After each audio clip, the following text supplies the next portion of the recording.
அதுவும் இல்லாம நான் என்ன இல்லாததையா கேட்டேன்?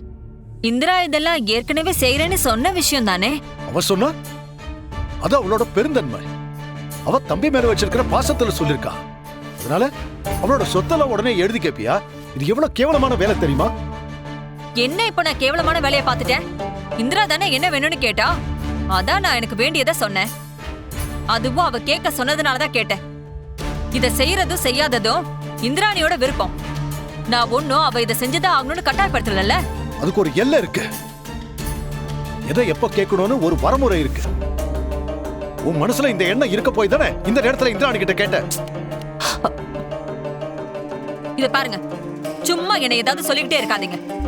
சமந்தி, என்ன நல்ல நாள் அதுவுமா எல்லார் முன்னாடியும் நீங்க 2 பேரும் சண்டை போட்டுட்டு இருக்கீங்க. இப்ப சம்மந்தி அம்மா என்ன அப்படி கேட்டுட்டாங்க? மாப்பிள்ளைக்கு அவங்க அக்கா செய்யறதா சொன்னதை கேட்டாங்க, அவங்களும் செய்யறேன்னு சொல்லிட்டாங்க. இனிமே யாருக்கும் எந்த பிரச்சனையும் வரப்போறது இல்லையே. பாருங்க சம்பந்தி, தப்பா எடுத்துக்காதீங்க. இது எங்க வீட்டு பிரச்சனை. நீங்க யாரும் இதுல தலையிடாதீங்க. என்னம்மா இப்படி பேசுறீங்க? என் புருஷன் சம்பந்தப்பட்ட விஷயத்துல எங்க அம்மா பேசுறதுல என்ன தப்பு இருக்கு? இந்த விஷயத்துல உனக்கே சம்பந்தம் இல்ல ரித்திகா. இது இந்திராணியும் கபிலனும் சம்பந்தப்பட்ட விஷயம். எதுவா இருந்தாலும் அவங்க தான் பேசணும். மத்தவங்க யாரும் இதுல தலையிடக்கூடாது. அதையே தான் நானும் உங்களுக்கு சொல்றேன். எந்த முடிவா இருந்தாலும் அதை இந்திராணியே எடுக்கட்டும். அதை நீங்க ஏன் தடுக்கிறீங்க? சித்தப்பா, எதுக்கு இப்போ நீங்க டென்ஷன் ஆயிட்டு இருக்கீங்க?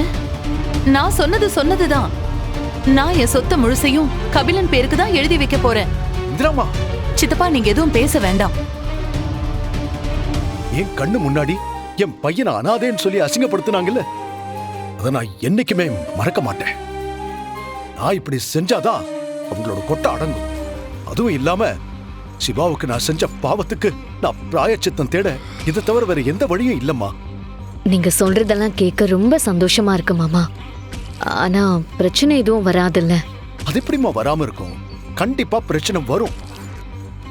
என்ன பிரச்சனை வந்தாலும் நான் பாத்துக்கிறேன். நான் இன்னைக்கு எல்லாத்துக்கும் துணிஞ்சுதான் இந்த முடிவு எடுத்திருக்கேன். அதனாலதான் சொல்றேன், டைம் போயிட்டு இருக்குமா. அங்க இந்திரா உடனே ப்ராசஸ் ஸ்டார்ட் பண்ணிடுவா. சொத்தெல்லாம் கபிலனுக்கு போயிட்டா அப்புறம் எதுவுமே பண்ண முடியாது. மாமா, சிவாவுக்கு இந்த சொத்து மேலலாம் எந்த ஆசையும் இல்ல. அவருக்கு வேண்டியதெல்லாம் நீங்க எல்லாரும் முன்னாடியும் அவர் உங்க பையனை ஏத்துக்கிறது மட்டும்தான். ஓ அயலி, அவனுக்கு வேணா சொத்து தேவைப்படாம இருக்கலாமா. ஆனா அவனோட அப்பாவா நான் அவனுக்கு தர வேண்டியது என்னோட கடமை. இத்தனை வருஷத்துக்கு அப்புறமாவது நான் என்னோட கடமையை சரியா செய்ய விரும்புறேம்மா. எதுக்கும் இன்னொரு தடவை சிவாவுக்கு கால் பண்ணி பாருமா. அது நான் ஜஸ்ட் இப்பதான் மாமா சிவாவுக்கு கால் பண்ணேன். அவரு கால் எடுக்கல. ஒருவேளை பைக்ல வந்துட்டு இருக்காருன்னு நினைக்கிறேன். இதோ இப்ப வந்துருவாரு. சரிம்மா, நான் அங்க போறேன். நீ எதுவும் சொதப்பிடாம பாத்துக்கோ. சிவாவை கொஞ்சம் சீக்கிரமா வர சொல்லு. கண்டிப்பா மாமா, நான் பாத்துக்கிறேன்.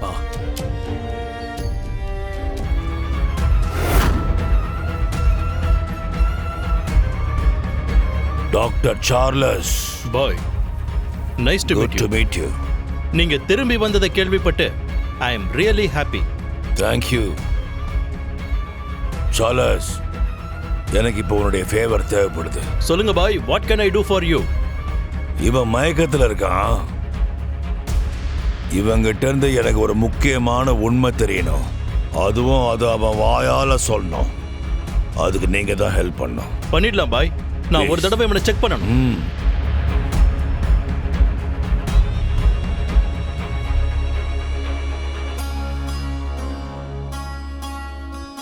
எவ்வளவு நேரமா மயக்கத்துல இருக்காரு?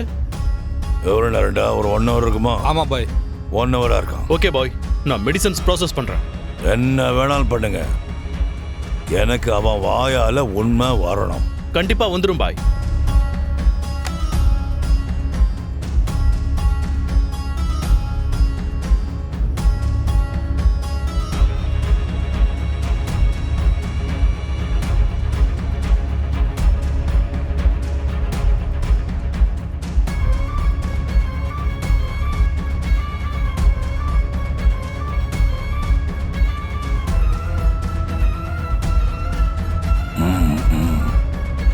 Okay okay okay.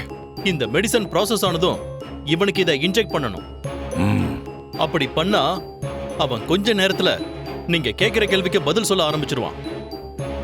இந்த மெடிசன் பாடியில இருக்கிற வரைக்கும் பிரெயினோட சப்கான்ஷியஸ் பவர் மட்டும்தான் ஆக்டிவ் ஆகும். சோ இவ கண்டிப்பா நீங்க கேட்கிற கேள்விக்கு ஆல்ரெடி அவன் மைண்ட்ல ஸ்டோர் ஆயிருக்கிற உண்மையை மட்டும்தான் சொல்லுவான். அதைத்தான் நான் எதிர்பார்த்தேன். பேசிட்டு இருக்கும்போது பாதிலே கால் கட் ஆயிடுச்சு. என்னாச்சுன்னு தெரியலையே. வர்மா சிவாவை ஏதாவது செஞ்சிருப்பானா? ஷோ, இப்போ என்ன செய்யறது? வர்மா இருக்கிற இடத்த உடனே கண்டுபிடிச்சு ஆகணும். கபிலனோட நம்பரை மொத்தமா ஹேக் பண்ண சொல்லலாம்.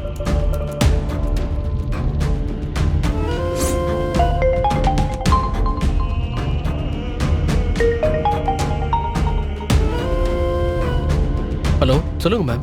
ஜான், எனக்கு இம்மிடியேட்டா ஒரு ஹெல்ப் வேணும். என்ன மேம்? கபிலனோட போனை மொத்தமா ஹேக் பண்ணணும். அதுல இருந்து வர்மாவோட நம்பர் எடுத்து அந்த நம்பரை ட்ரேஸ் பண்ணி அதோட கரண்ட் லொகேஷன் எங்க இருக்குன்னு எனக்கு அனுப்புங்க. 1 செகண்ட் மேம்.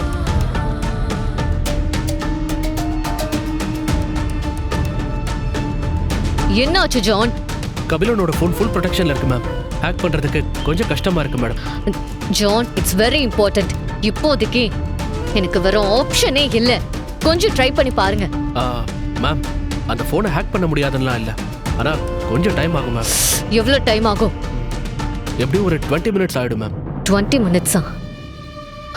சரி, கொஞ்சம் சீக்கிரமா பண்ணி எனக்கு வர்மாவோட லொகேஷனை ஷேர் பண்ணுங்க. பட் முடிஞ்ச அளவுக்கு ஃபாஸ்டா பண்ணுங்க. ஓகே மேம், நான் பண்ணிடுறேன்.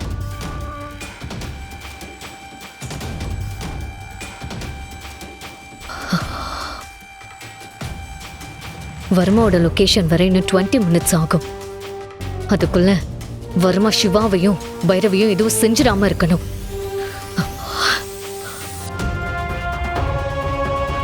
யாரை கேட்டு இந்த சொத்தை எல்லாம் கபிலன் பேருக்கு எழுதி வைக்க முடிவு பண்ண?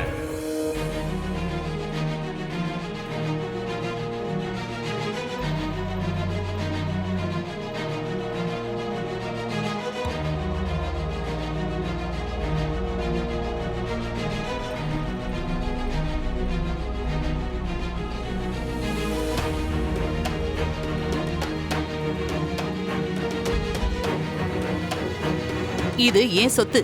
நான் யாருக்கு வேணாலும் எழுதி கொடுப்பேன். அத கேட்க நீங்க யாரு? உங்களுக்கும் இந்த விஷயத்துக்கும் எந்த சம்பந்தமும் இல்ல. எனக்கு வேணா சம்பந்தம் இல்லாம இருக்கலாம், ஆனா என் குழந்தைக்கும் உனக்கும் சம்பந்தம் இருக்கு. பாவை ஏன் குழந்தை, அவளுக்கு என்ன பண்ணணும்னு எனக்கு தெரியும். நீங்க அதுல தலையிட தேவையில்லை. அப்படிலாம் விட முடியாது இந்திரா. பாவைக்கு நீ அம்மானா நான் அப்பா. அவளோட ஃபியூச்சரை பத்தி எனக்கும் அக்கறை இருக்கு. அவளுக்கு ஒரு பிரச்சனைனா நான் கண்டிப்பா கேட்பேன்.